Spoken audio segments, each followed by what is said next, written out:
Saludos afectuosos a los televidentes de las islas de Tenerife, La Palma y La Gomera. Y también nuestra más afectuosa bienvenida a nuestro invitado de hoy, a don Santiago Pérez García, diputado y portavoz del Partido Socialista Canario PSOE en el Parlamento de Canarias. Don Santiago, bienvenido. Muchas gracias.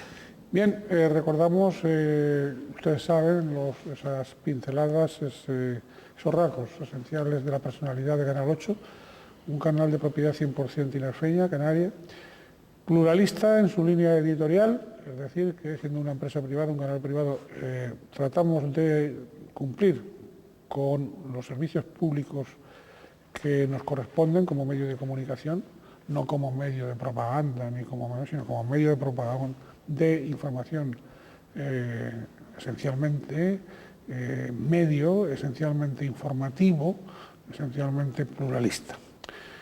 Y también estamos en cabeza de las televisiones locales, con independencia de esas concesiones que a veces hacen los gobiernos de las TDTs. Pero ahí estamos, y lo dicen pues medidores observadores y medidores neutros, porque miden a todos y nos sitúan en cabeza.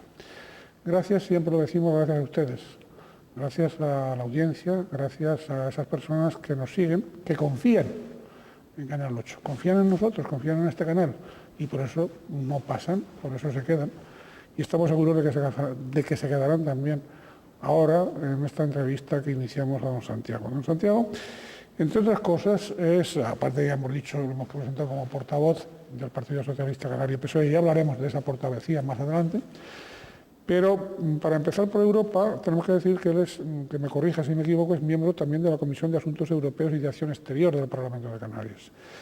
Bien, pues nada, don Santiago, háblenos de las elecciones europeas, de esos resultados.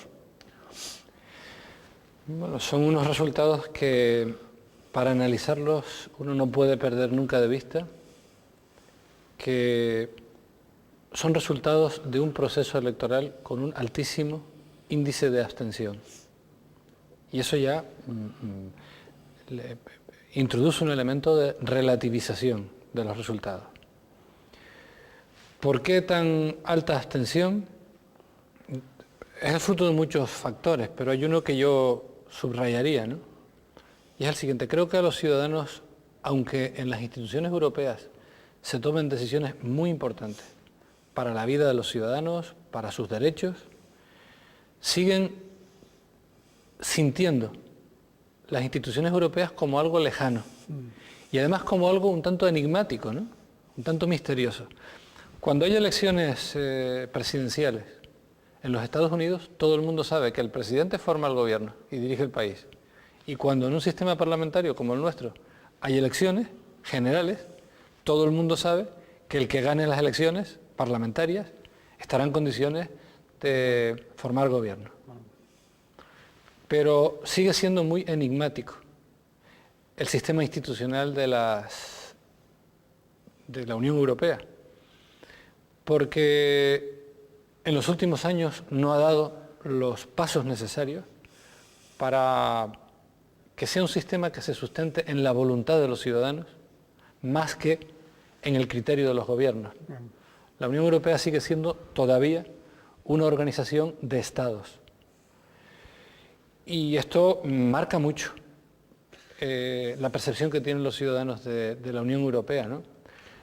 Démonos cuenta que aquellos aspectos a los que se identifica más claramente con la soberanía de los estados, las relaciones exteriores, la seguridad, son asuntos en los que el proyecto europeo ha avanzado poco.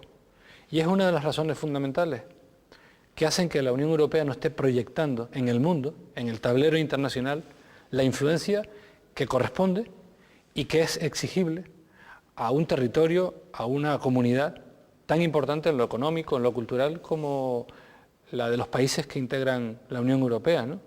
Y esto yo creo que los ciudadanos lo perciben y lo distancian de las elecciones europeas. Santiago, ha habido triunfo de la derecha, aparte de esa abstención, ese triunfo de la abstención, ha habido un triunfo de la derecha y digamos, una derrota de la izquierda europea. Yo creo que más que un triunfo de la derecha, estamos hablando de las elecciones europeas en España. En general. Sí, en Europa efectivamente. En los 27 estados. Sí, ha habido un éxito electoral de los partidos conservadores y un resultado electoral negativo para los partidos de orientación progresista, socialdemócrata, de izquierdas, ¿no? Y casi igual en España. Yo creo que en España, si el elemento de comparación es lo que se podría llamar convencionalmente izquierda-derecha, el resultado ha sido tablas, ¿no? Tablas. Sí, porque el Partido Popular ha obtenido 23 eurodiputados. Se le podría sumar al Partido Popular los que ha obtenido la coalición europea, es decir, 2 diputados, uno del Partido Nacionalista Vasco y otro de Convergencia y Unió, la candidatura apoyada por Coalición Canaria, porque si no es así, resulta que los partidos de una clara inspiración progresista habrían obtenido más diputados. Si se suma Izquierda Unida, la Coalición Europa de los Pueblos, Partido Socialista, pues en la polarización izquierda-derecha en España el resultado habría sido de tablas, ¿no?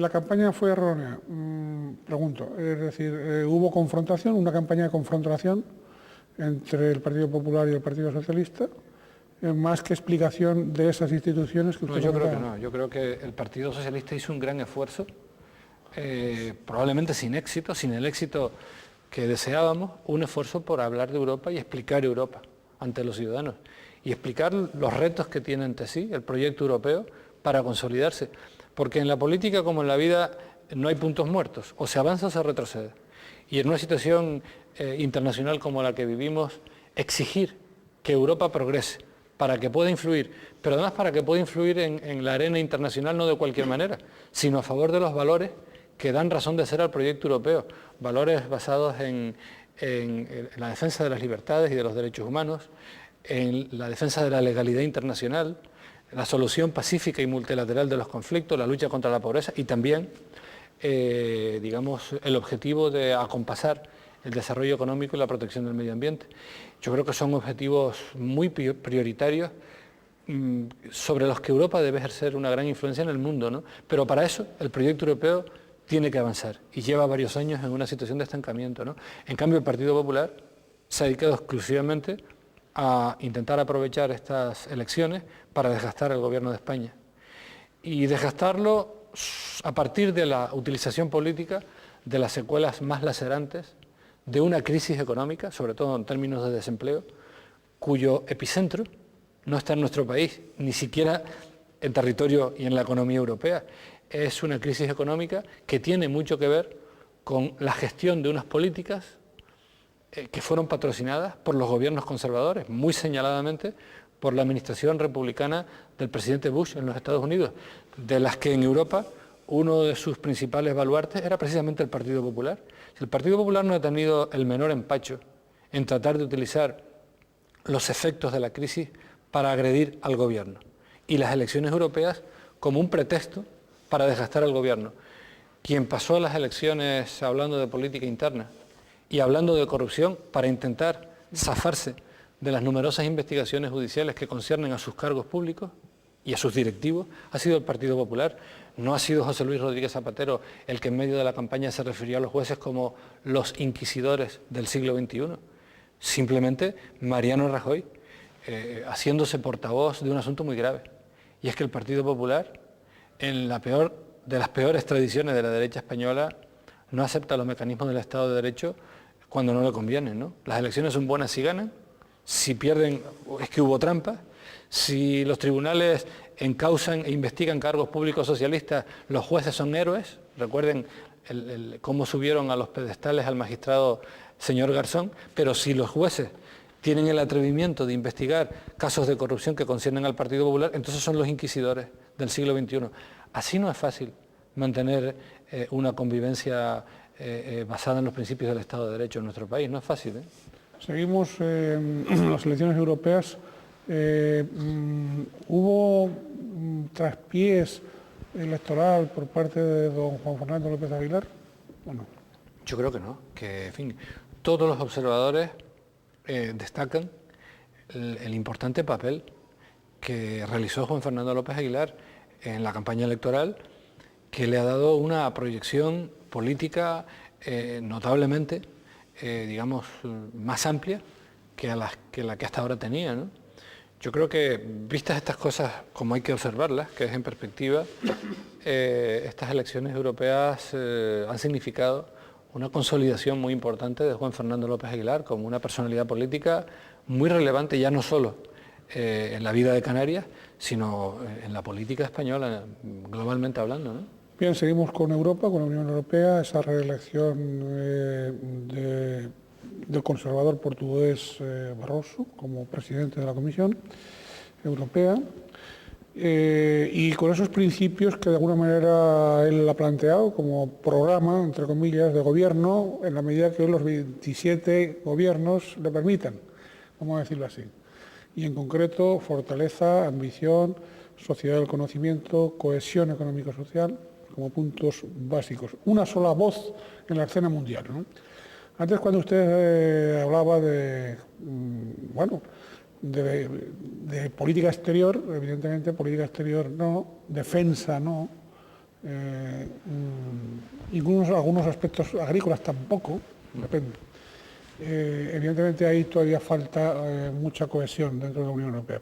Pero sin embargo en otros temas, yo en estos programas lo estoy repitiendo estos días porque es desconocido de la ciudadanía. Según un estudio del propio Parlamento Europeo, el 70% de los asuntos importantes de la vida diaria de los comunitarios, el 70% se decide en Bruselas, o en Estrasburgo, quiero decir.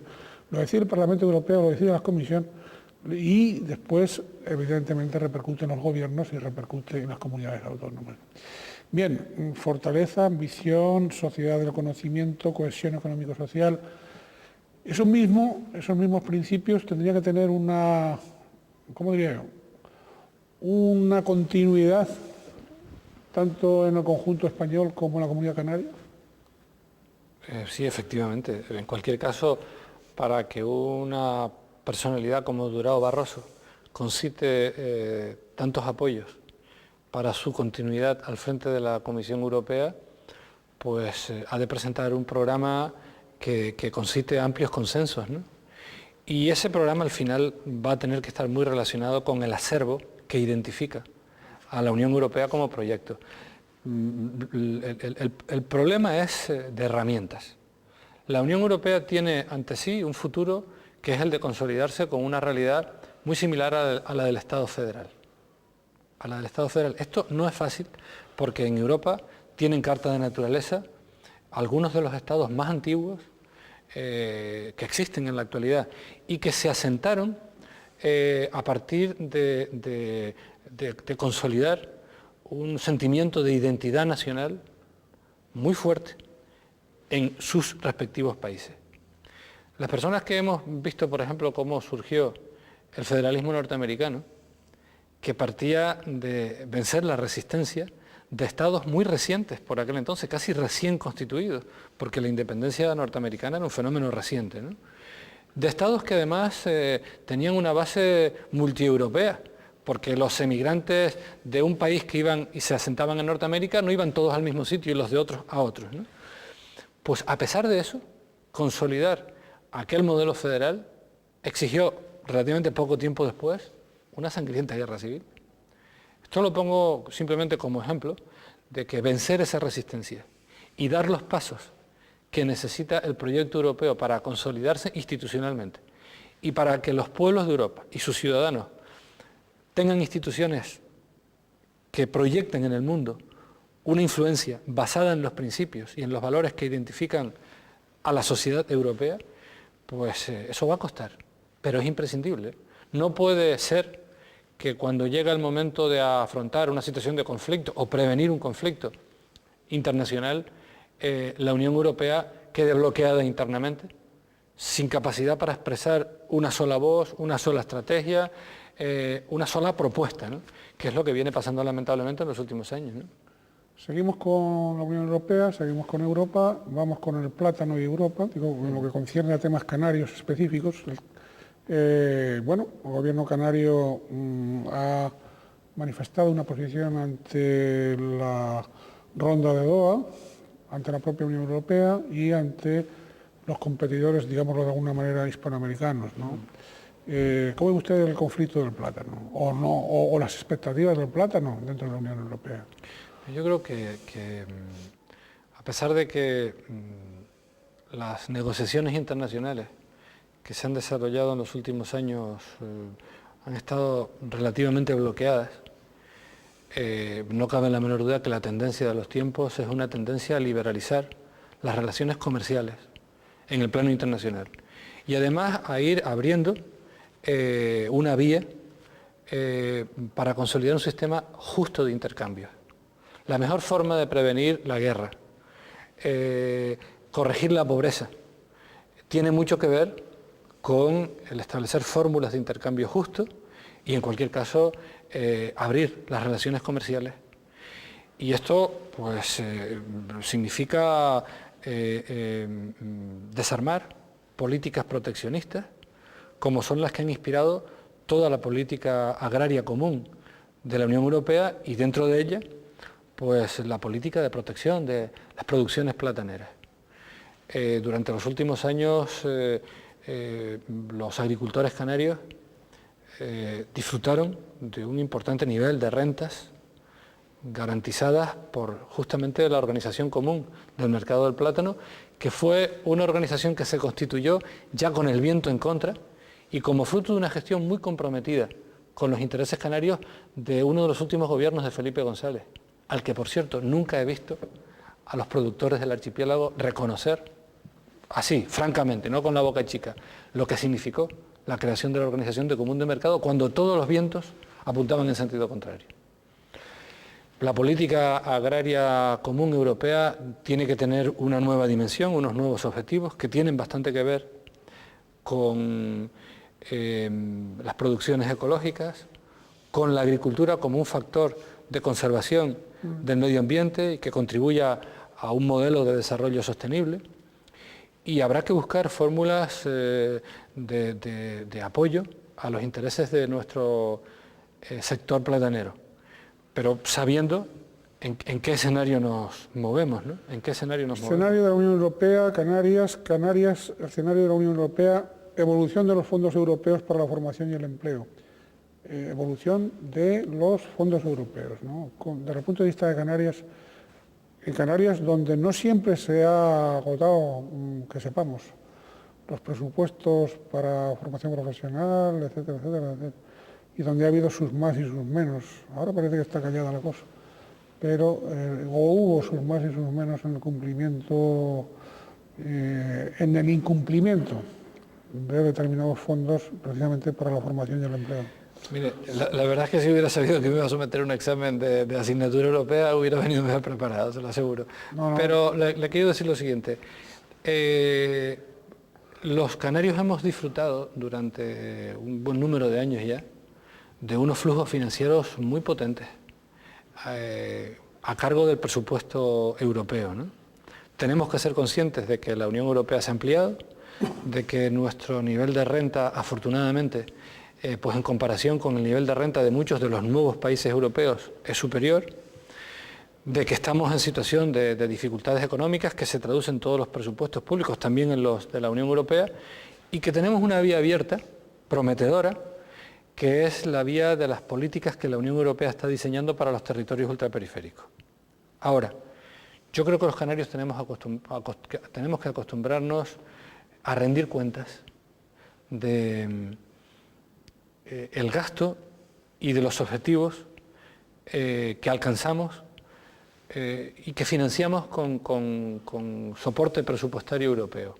Yo creo que hay dos ideas básicamente distintas de nuestra condición de canario. Una idea más bien cambullonera, medio tramposa, victimista, y una idea más orgullosa, más altiva de nuestra canariedad. Y esa idea debe llevarnos a aportar, no solo a pedir, y cuando obtenemos satisfacción y apoyos presupuestarios, a dar cuenta. Como decía un amigo mío, y yo nunca lo olvido, un líder ganadero decía, no te olvides que los europeos son rubios, pero no son tontos. Incluso la propia continuidad en la comprensión por parte de las instancias europeas de nuestras peculiaridades y en el apoyo a las dificultades que afronta una economía como la nuestra, incluso la continuidad de todo ello, tiene su mejor herramienta en que nosotros en todo momento seamos capaces de dar cuenta, que es de lo que huye siempre el tipo de gobiernos que hemos tenido durante varias legislaturas en la Comunidad Autónoma de Canarias. Son gobiernos absolutamente remisos a dar cuentas de su gestión. Y hay que dar cuentas a la ciudadanía y hay que dar cuentas a las instancias europeas y a las instancias estatales de cómo gestionamos las aportaciones económicas con cargo a los presupuestos, estatales o europeos, porque es uno de los mejores ingredientes, el de la solvencia, para garantizar la continuidad de esa comprensión y de esos apoyos presupuestarios, ¿no? Yo estoy convencido de ello, ¿no? Bien, don Santiago, vamos al capítulo europeo, que usted comenta que no viene preparado. Usted está muy preparado como portavoz y como profesor universitario en este tema y no necesita especial preparación. Dicho eso, el último capítulo, digamos así, específicamente europeo, canario europeo, tiene que ver pues, con esa presidencia española en el primer semestre del año que viene, el 2010. Es sabido que por el turno rotatorio le corresponderá a España, al Reino de España, presidir la Unión Europea en el primer semestre del 2010. Ante eso, pues ya ha habido voces del Gobierno de Canarias diciendo que en esas previsiones no están las regiones ultraperiféricas ni de modo específico Canarias, y tampoco el Parlamento se ha mojado en eso. ¿O qué pasó? ¿Se va a mojar o qué expectativas hay sobre eso? Bueno, en el Parlamento de Canarias ha habido varios debates sobre la nueva estrategia europea para los territorios ultraperiféricos. La Unión Europea, específicamente el primer semestre. Le decía que en el Parlamento de Canarias se ha hablado de este asunto. Lamentablemente, la opinión que dio el Gobierno sobre esa estrategia la dio a las autoridades europeas sin previamente consultar al Parlamento. Había habido debates en comisión, pero sin que se produjera, como es tradicional y conveniente, un acuerdo en el Pleno del Parlamento, con la solemnidad que la importancia del asunto requiere, ¿no? Yo creo que la hoja de ruta de la presidencia española es muy previsible, por los valores que inspiran la acción exterior del actual Gobierno de España. Se ha dicho que va a haber una conjunción de astros muy interesante y con muchas potencialidades, que es la coincidencia entre la presidencia española de la Unión Europea y el liderazgo y la renovación que está suponiendo a todos los efectos la presidencia de Barack Obama, ¿no? Bueno, hay valores que identifican ambas administraciones y creo que se va a producir un escenario muy interesante. Esos valores de intensificación de la cooperación internacional, de lucha contra la pobreza, de defensa del medio ambiente, creo que van a marcar una hoja de ruta muy interesante para ese semestre de la presidencia española. Y a mí no me extraña que algunas voces del Gobierno de Canarias estén tratando de buscarle, como se dice vulgarmente, las cuatro patas al gato, porque en eso sí que se esmeran. Se esmeran en estar oteando la acción de otros para plantear agravios fundados o imaginarios. Se esmeran tanto como se esmeran para no rendir cuentas de las propias políticas y del ejercicio de las responsabilidades propias, ¿no? Estamos en Canarias con unos índices de desempleo, en fin, catastróficos, y cualquiera que oiga a los portavoces del Gobierno de Canarias, empezando por su presidente, le daría la sensación de que el Gobierno de Canarias no pinta nada ni tiene atribuciones para afrontar esta situación, ¿no? No solo es el dato usted que acaba de dar, sino también recordamos ese que se daba estos días, el salario medio en las islas es el tercero más bajo de España, los débitos empresariales y familiares, en débitos se adeudaba a bancos, cajas y cooperativas de crédito el 60% más de lo que se tiene ahorrado, etcétera. Es decir, Cáritas está ahí clamando de la cantidad de personas que cada día se incrementan, se suman a esa petición para subsistir. Y fíjense que todo esto se produce como consecuencia de una crisis que se nos ha venido encima después de 3 lustros, de más de 15 años, 20 años prácticamente, de crecimiento económico vertiginoso. O sea, la economía canaria ha crecido en los últimos años en unos niveles que eran inimaginables hace 25 o 30 años, inimaginables. Aquí sí que se han cruzado toda una serie de constelaciones favorables después de haber estado muchas décadas y probablemente siglos navegando contracorriente, ¿no? Pues se ha producido una atención muy particular de la Unión Europea hacia nuestras necesidades y nuestras peculiaridades. Ha habido un despegue turístico espectacular que ha coincidido con el bloqueo de destinos turísticos que estaban emergiendo y que podían ser serios competidores del nuestro, por problemas de inestabilidad, de guerras, de fundamentalismo, en fin. Y la sociedad canaria sale de una larga etapa de crecimiento que se ha producido con el esfuerzo de todos, de los empresarios, de los trabajadores. La sociedad canaria sale de esa situación y afronta un periodo de crisis económica presentando unos niveles de falta de cohesión y de pobreza verdaderamente intolerables. Es decir, toda esa etapa de crecimiento no ha servido para cohesionar más a la sociedad canaria, para corregir desigualdades, sino se ha traducido en un incremento de las desigualdades sociales. Y entrar en una crisis así, pues es un poco trágico, si me permite la expresión, ¿no? Don Santiago, denos su opinión sobre ese pacto social por la economía y el empleo en Canarias. ¿Se llama así? Sí, o más o menos así. Más o menos. Sí.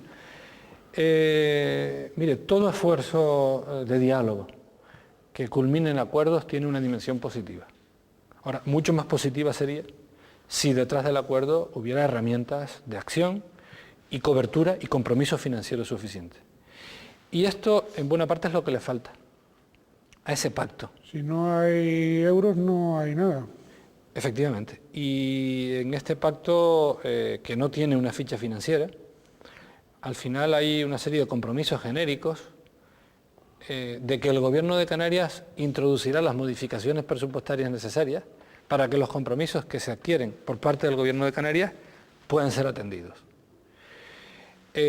Por otro lado, hay elementos que tienen que ver con la aceptación por los interlocutores sociales de algunas de las cosas que viene diciendo el Gobierno de Canarias en las últimas semanas, en los últimos meses. Todo este tema que tiene que ver con la deuda histórica que el Gobierno de Canarias dice que se le debe por parte del Gobierno de España. Y yo creo que este es un asunto que hay que tratar con seriedad, ¿no? Canarias tiene razones para plantear al Gobierno de España determinadas reivindicaciones. Razones políticas, razones sociales, pero eso es una cosa y otra cosa es que Canarias esté en condiciones de exigir jurídicamente esa respuesta. Si eso fuera así estaríamos hablando de deuda, pero como resulta que no es así, o al menos no es exactamente así, creo que es mejor que seamos serios en el planteamiento de los asuntos, porque si no se pueden plantear por parte de algunos desde aquí en clave de trampa. En este pacto se revalida esa estrategia del Gobierno de Canarias de hablar de deuda histórica. Resulta que uno de los conceptos más identificables de lo que ahora se reclama es el siguiente. En el año 2001 se llegó a un acuerdo para actualizar el sistema de financiación autonómico, que fue firmado por el Gobierno de Canarias y revalidado en las Cortes Generales, que es donde tiene que aprobarse formalmente, porque la Ley Orgánica de Financiación de las Comunidades Autónomas, la LOFCA, es una ley orgánica estatal, ¿no? Bueno, pues fue votado en el Congreso y luego en el Senado por los grupos parlamentarios del Partido Popular y de Coalición Canaria, pero no contó con el respaldo parlamentario de los socialistas en las Cortes Generales. Este es un sistema de financiación que estaba bien planteado, pero tenía un problema. Y es que la variable fundamental sobre la que se determinan los recursos que corresponden a cada comunidad autónoma, la variable poblacional, estaba regulada en unos términos de tal rigidez que durante toda esta década, desde el año 2002 a la actualidad, no ha podido actualizarse. Y resulta que en estos años la población canaria, aunque no solo la canaria, ha incrementado notablemente. Perdón que me interrumpa, justamente son los dirigentes de Coalición Canaria y los dirigentes del Partido Popular los que están clamando anualmente de que la financiación canaria no se corresponde con su población. Bueno, pues la fijaron y la aprobaron ellos. Y regularon la variable poblacional en unos términos tan rígidos que para poderla actualizar era necesario que una comunidad autónoma incrementara su población un 3% por encima del incremento medio. Claro, el incremento medio es alto porque algunas comunidades, no solo la canaria, han crecido mucho. Luego, ninguna comunidad autónoma ha conseguido que se actualice la variable poblacional en lo que le afecta. Y entonces la financiación por habitante ha ido disminuyendo a medida que ha ido creciendo nuestra población. Pero esto tiene sus padres y sus madres, tiene sus responsables. No son huérfanos. No es huérfano. El sistema de financiación no brotó como un hongo después de una temporada de lluvias, no, tiene sus responsables, que tienen que ver con el gobierno del Partido Popular de entonces y con los grupos parlamentarios que lo sustentaban, Partido Popular y Coalición Canaria. Y mientras eso no lo reconozcan, los socialistas canarios tendremos derecho a decirles, hablemos de esto con seriedad. Es verdad que en el nuevo sistema de financiación habrá que contemplar esa variable poblacional en términos apropiados y además habrá que contemplarla con la suficiente flexibilidad para que no vuelva a ocurrir esto. Pero esto ha ocurrido por las razones que le acabo de exponer y esas razones tienen sus responsables. En este tipo de asuntos yo creo que se ejemplifica lo que le estaba comentando antes. Hay una forma de entender la canariedad altiva, dispuesta a argumentar y a reclamar lo que entendamos que nos corresponda, pero a no hacer trampa.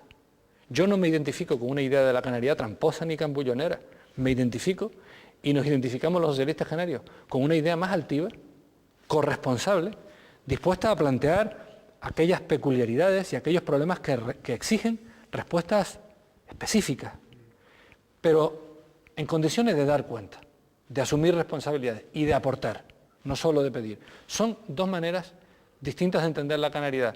Lo sorprendente es que ahora, a la otra manera, se suma el Partido Popular simplemente porque está en el gobierno y para seguir en el gobierno, ¿no? El Partido Popular en Canarias, ¿no?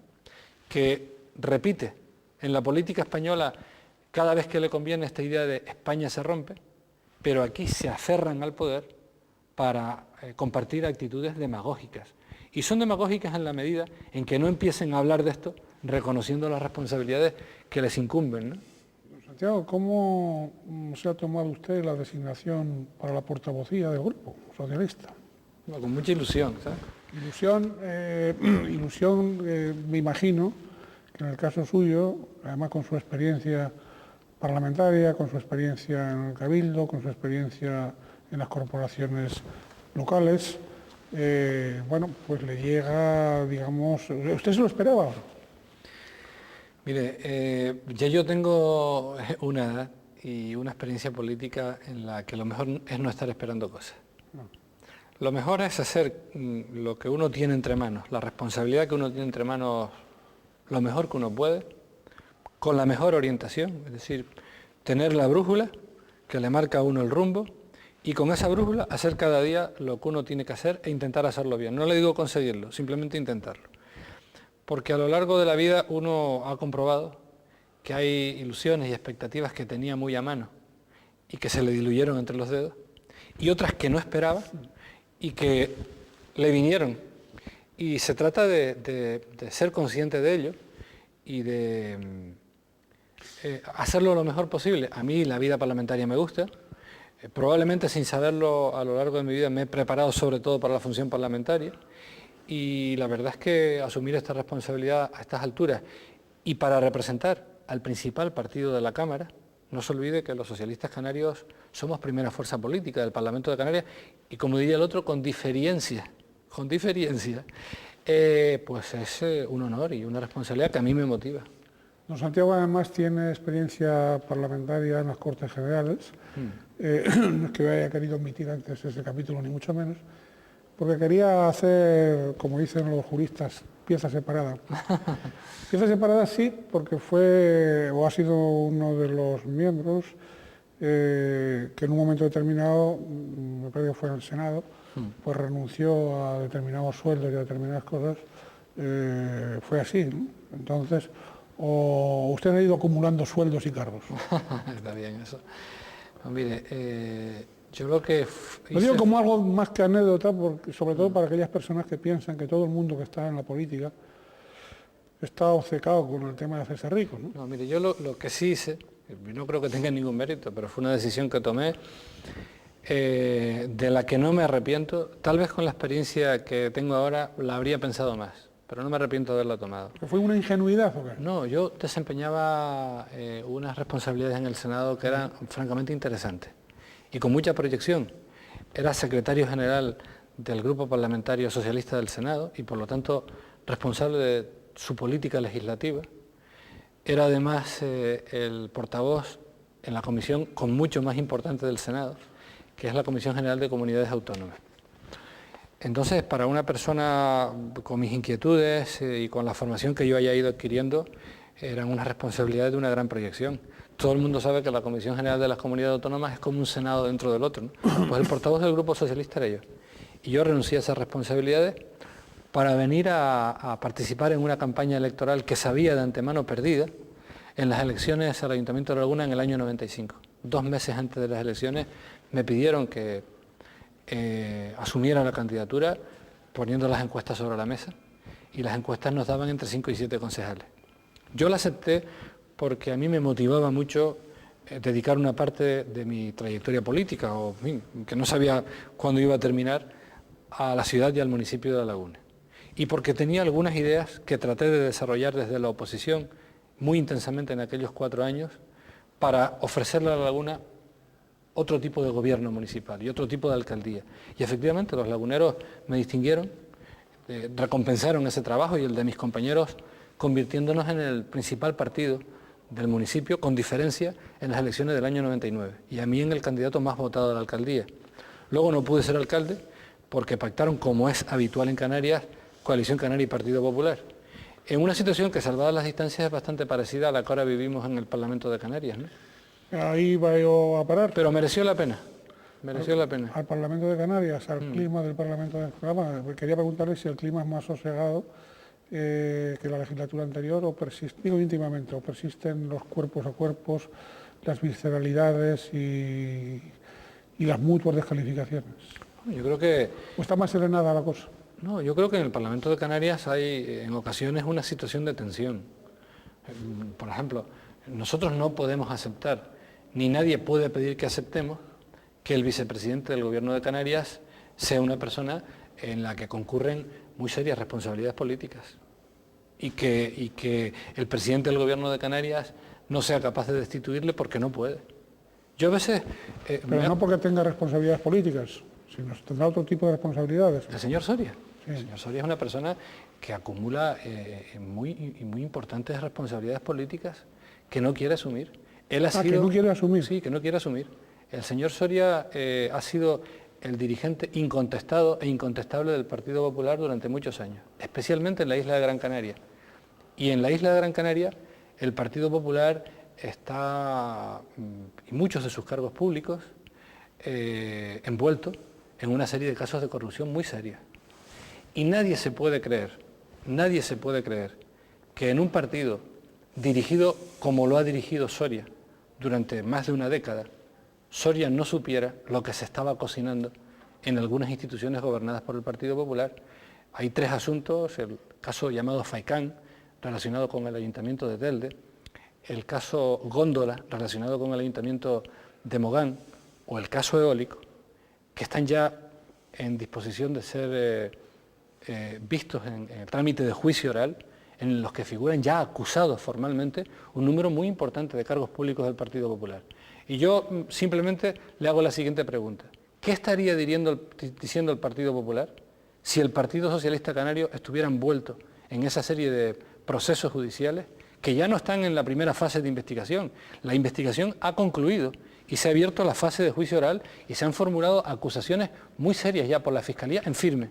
Por ejemplo, contra Jorge Rodríguez, que era el número 2 del Partido Popular en el Parlamento de Canarias durante la pasada legislatura, mano derecha de José Manuel Soria.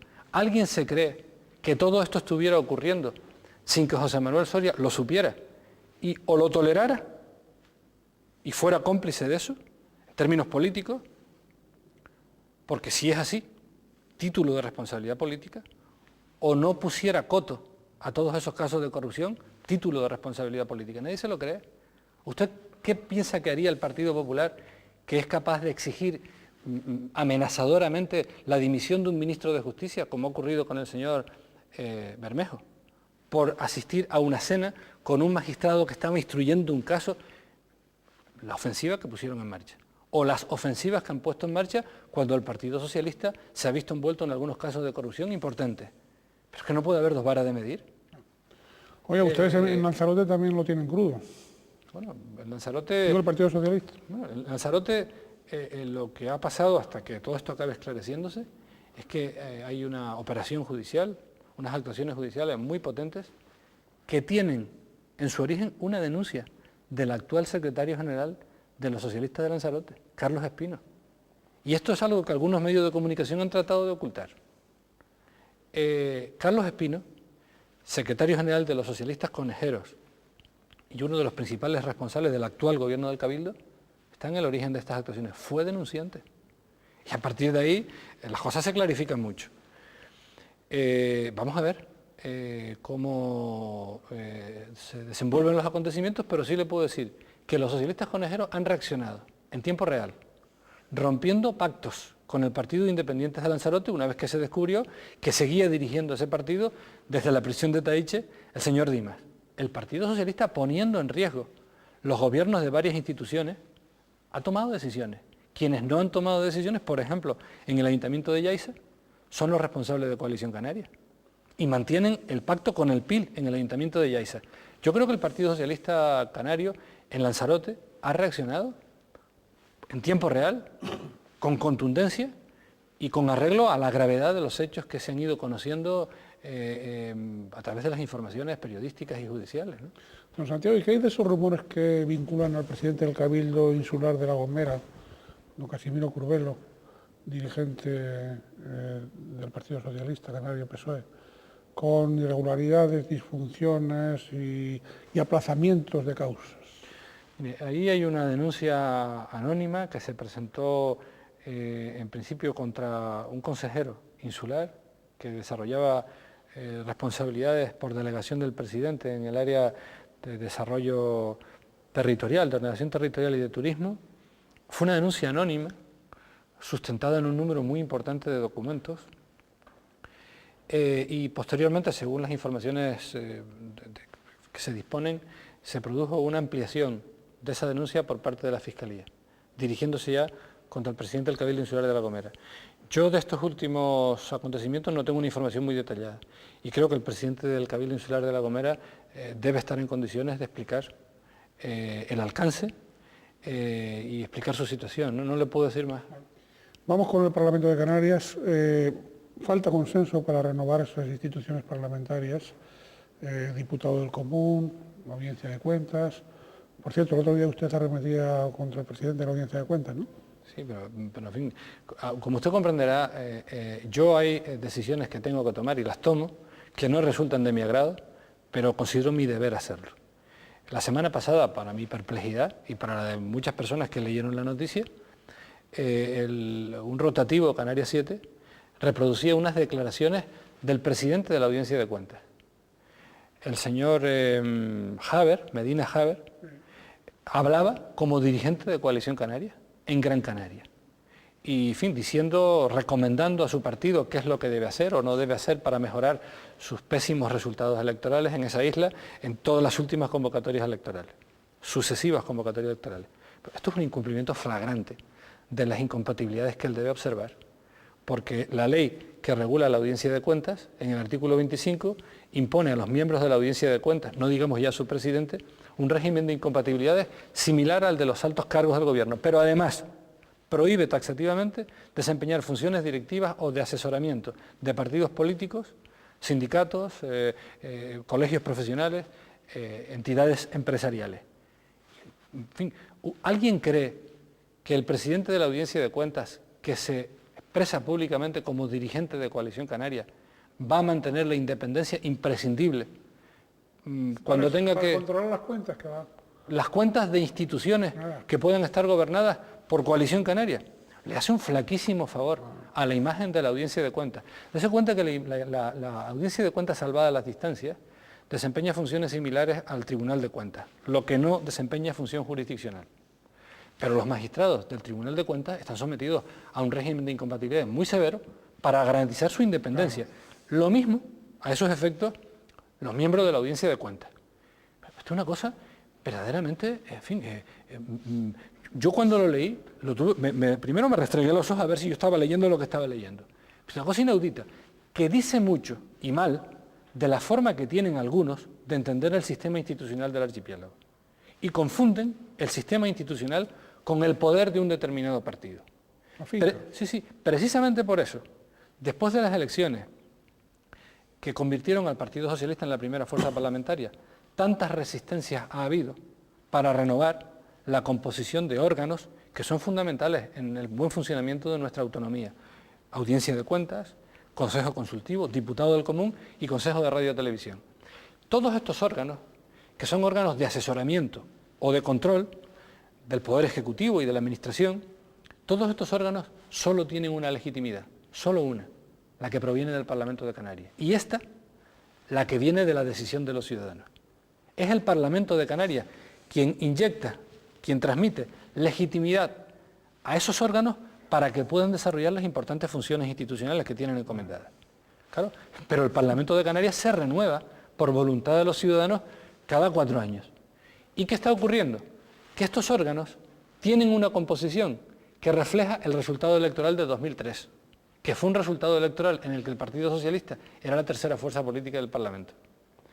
Y siguen actuando como si no hubiera habido elecciones en el año 2007. Esto deteriora notablemente la imagen, la solidez y la independencia de esos órganos. Peor favor no se le puede hacer al buen funcionamiento de nuestra autonomía. Esos que luego se pasan todo el día hablando de que lo importante es Canarias, el sistema de autogobierno, la autonomía, etc. Flaco favor, porque cualquier canario de buena voluntad que crea en la autonomía del archipiélago, lo que debe hacer es esforzarse para que las instituciones que representan nuestro autogobierno tengan la mejor imagen, puedan desempeñar bien el papel institucional que les corresponde. Y en estas instituciones la conexión con los ciudadanos es clave, y esa conexión la transmite el Parlamento. Don Santiago, la tendría que transmitir.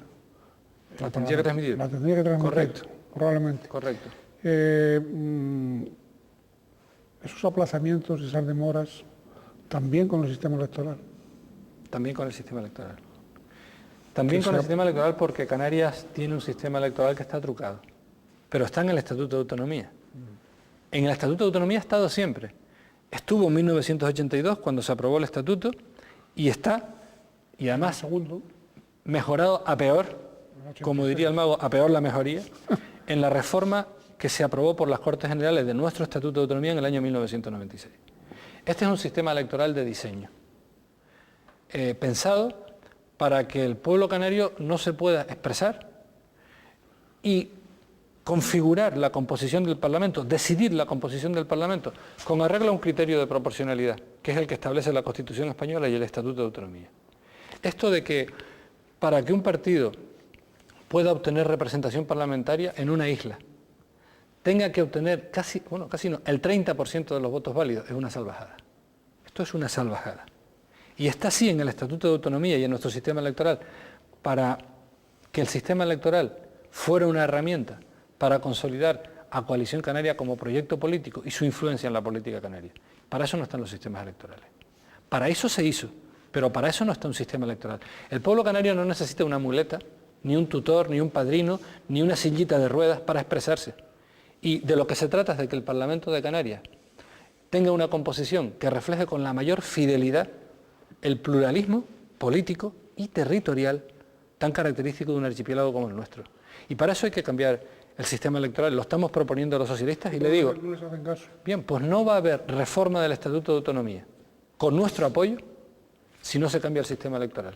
Pues si ustedes no prestan un apoyo en las Cortes Generales, no habrá reforma. Probablemente, por eso lo que debemos decir con tanta claridad desde el principio.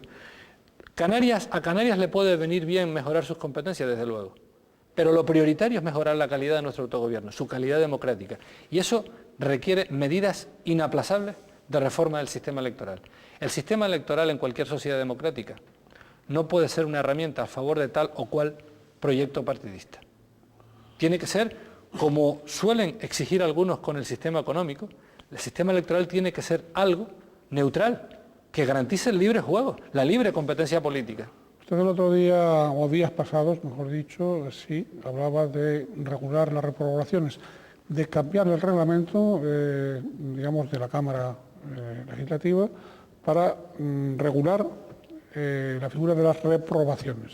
Yo realmente no lo decía mi compañero Julio Cruz. O bueno, es lo mismo, Sí, Julio Cruz. que es el portavoz que está representando al Partido Socialista. Sí, pero bueno, en los era el trabajos grupo para de la reforma ustedes, el reglamentaria. grupo de ustedes. Bien, es una medida útil y positiva.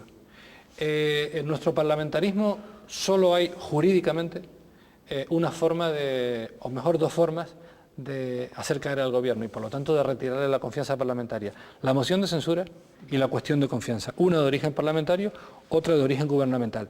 Pero para que un sistema parlamentario tenga la viveza que requiere, es necesario que se pueda producir con valor político la reprobación de un gobernante o de un alto cargo que lo esté haciendo mal, a juicio del Parlamento. Y en la actualidad, para efectuar una reprobación o para plantearla, que solo tiene valor político, ni más ni menos, pero valor político, hay que dar todo un rodeo. Y este rodeo hay que cambiarlo, hay que establecer una fórmula sencilla.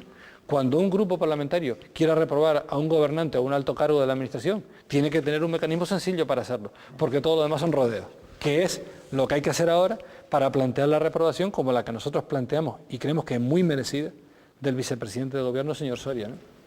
Oiga, bien, ¿le habrá parecido bien la comisión esa de investigación de los niños desaparecidos, ¿no? Yo creo que es un contrasentido y un disparate. Coalición Canaria pretende elevar a categoría una serie de acontecimientos dramáticos, pero aislados, la desaparición de niños.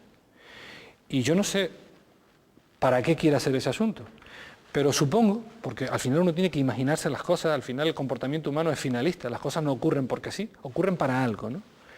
¿Y para qué empeñarse en que el Parlamento de Canarias constituya una comisión de investigación sobre los niños desaparecidos? Ahora la han convertido en una comisión de estudio, que es una fórmula un poquito más light, ¿no?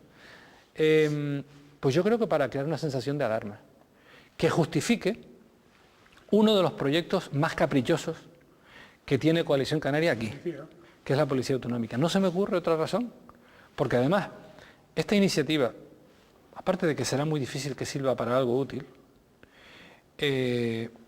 puede tener consecuencias no deseables. Porque al final lo que se haga en el Parlamento tendrá proyección en los medios de comunicación, canarios y de fuera de Canarias. Y nosotros somos un destino turístico. Y uno de los ingredientes esenciales de nuestro atractivo como destino turístico es que Canarias es una sociedad bastante segura, en términos comparativos, que es como medir esas cosas, que es como hay que medir esas cosas. A mí, a principio de la legislatura, cuando yo vi al presidente del gobierno, Apolino Rivero, en la tribuna del Parlamento, con unos titulares periodísticos que exhibía, a página completa, sobre estos acontecimientos dramáticos, digo, a ningún presidente del gobierno, de ningún país en su sano juicio, se le ocurre hacer eso, y menos si ese país, y el nuestro lo es, Canarias lo es un destino turístico de primer nivel internacional. A nadie se le ocurre hacer eso, porque esa imagen la pueden tranquilamente aprovechar nuestros competidores turísticos para minar uno de los ingredientes del destino Canarias como destino turístico atractivo. Nuestro sol, nuestro clima, nuestros recursos naturales, nuestra seguridad en este terreno y también nuestra seguridad en un terreno muy importante para el cliente turístico, que es la seguridad sanitaria, en fin, la capacidad de responder en tiempo real a cualquier contingencia sanitaria. Porque al gran turismo le gusta fantasear con que va a un lugar paradisíaco, tropical, exótico. Nosotros lo somos, en buena medida. Pero eso es solo fantasear. En el fondo quiere ir a un lugar seguro. Seguro desde el punto de vista de la seguridad ciudadana. Seguro desde el punto de vista de la seguridad higiénica y sanitaria. Y son ingredientes muy esenciales en nuestra oferta como destino turístico. El presidente del gobierno, digamos en sus cabales, no sube a la tribuna del Parlamento a agitar unos titulares periodísticos que debidamente utilizados en contra de los intereses canarios pueden ser muy eficaces, ¿sabes? A nadie se le ocurre, y mucho menos montar una comisión parlamentaria como si la desaparición de niños fuera el pan nuestro de cada día en el archipiélago, porque no es verdad. Podrían haber, por ejemplo, montado una comisión parlamentaria de investigación o de estudio para hacer un balance de las políticas que se están desarrollando para prevenir la violencia de género, que lamentablemente este año otra vez en Canarias estamos en el primer lugar del ranking.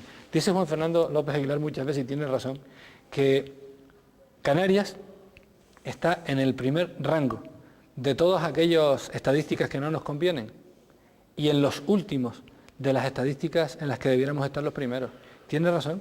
En violencia de género es un asunto en el que sería bueno hacer una comisión parlamentaria de estudio, de investigación, para hacer balance de la situación, de las políticas de prevención que se estén desarrollando y de atención a las personas que son víctimas de violencia de género, porque, insisto, en Canarias estamos teniendo datos alarmantes en ese terreno, ¿no?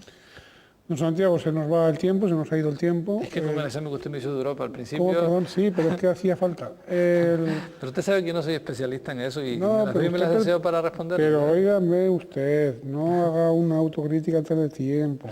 Usted es miembro de la Comisión de Asuntos Europeos y Acción Exterior del Parlamento de Canarias. Yo, aprendí de periodista, tengo la obligación de plantearle a usted aspectos relacionados con Europa, porque para eso usted es de la Comisión de Asuntos Europeos y Acción Exterior. Oiga, una cosa, don Juan Fernando López Aguilar, ahora que usted lo ha nombrado, y que de algún modo él va a dejar de ser líder, secretario general del Partido Socialista Canario PSOE, ¿o no? Yo estoy convencido de que no. No. Y además... Pero no va a ser candidato para las elecciones dentro de 2 años. Yo le voy a decir una cosa, si usted me lo permite y el tiempo nos lo permite, que es lo siguiente. Ya casi no, pero bueno. Mire, pero déjeme decírselo, mire. Sí. El Partido Socialista ha ganado 2 elecciones muy participadas, las elecciones autonómicas de 2007 y la de 2008. Muchos ciudadanos se movilizaron porque entendían esas elecciones, probablemente es lo que no han entendido bien en las elecciones europeas. Y las hemos ganado las 2. Y las hemos ganado con una fórmula que tiene 3 ingredientes. Partido Socialista Canario, con sus líderes, su poder municipal, sus experiencias, sus políticas desarrolladas a lo largo del tiempo. Una estrategia bien definida, que ante la ciudadanía canaria nos identificaba claramente. Frente a lo que hay, Coalición Canaria, Partido Popular, que se perpetúan en el gobierno de Canarias y están, ese sí que es un déficit histórico, que el archipiélago padece, un déficit de buen gobierno, ¿eh? Tenemos un déficit que ya es histórico de buen gobierno. Necesitamos un buen gobierno. Canarias no necesita mejores leyes, tenemos buenas leyes. Siempre se pueden perfeccionar, pero esa no es la prioridad. Necesitamos inaplazablemente un buen gobierno, que es lo que no tenemos y llevamos sin tener mucho tiempo. Bien, Partido Socialista Canario, una estrategia y una propuesta electoral y unos compromisos bien definidos. Y un liderazgo, Juan Fernando López Aguilar. Con esos 3 ingredientes ganamos unas elecciones después de que durante mucho tiempo viniéramos perdiéndolas. En cuanto, ¿cuál era la aportación de cada uno de los ingredientes? Nadie lo sabe, pero le digo algo. Si nuestros adversarios tuvieran una fórmula de éxito con esos 3 ingredientes, no la desactivarían, la consolidarían. Por eso quieren a toda costa conseguir 2 cosas, que cambiemos de estrategia y que cambiemos de líder. Y un partido discreto, que dirían en La Palma, no haría ni lo uno ni lo otro. Insisto, nadie puede medir, porque no se puede medir, cuánto aportaron Juan Fernando, la estrategia y Partido Socialista Canario. Pero los 3 ingredientes fueron una fórmula de éxito en 2 elecciones muy importantes. Yo creo que desactivarlas es un error. Fíjese, y termino. Hasta esas elecciones, siempre nuestros resultados estaban por debajo de lo que las encuestas decían. Porque en los últimos metros antes de las elecciones, el gobierno es una herramienta fenomenal para marcar distancias o para reducirlas. Y en esas elecciones, los resultados fueron mejores de lo que las encuestas pronosticaban. Insisto, un partido que sepa lo que quiere no desactiva una fórmula de éxito. Esa fórmula tiene 3 ingredientes, mantengámoslo. Eso sería lo discreto que dirían los palmeros. Don Santiago, una cosa, es decir, básicamente a usted no le importa, y ya acabamos, a usted no le importa que lo zaheran, que los adversarios del señor López Aguilar, pues a usted lo pongan tibio constantemente. A usted eso no le importa, primera cuestión. Y segunda cuestión, definitivamente, ¿usted va a continuar con su labor también en el Cabildo o se va a concentrar cada vez más en el Parlamento? Yo creo que debo concentrarme, y ya esto es prácticamente inaplazable, en mi labor parlamentaria. Es una responsabilidad importante, vivimos en tiempos de crisis, represento como portavoz con el presidente del grupo, Manuel Marcos Pérez Hernández, a la principal fuerza política de la Cámara. Los ciudadanos tienen puestas muchas expectativas en nosotros y yo creo que debo dedicarme en exclusiva a esta actividad, a costa de otra actividad institucional y también probablemente en los próximos años a costa de mi actividad docente, ¿no?